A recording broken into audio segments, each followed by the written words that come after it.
İyi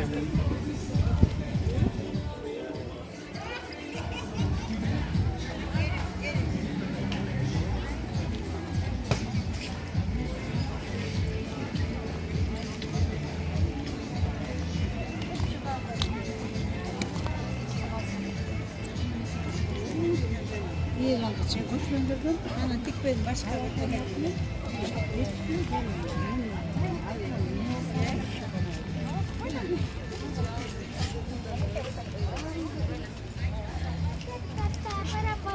А, спутни вишенку банана. Да, давай, иди. Девочка, идите под стопой.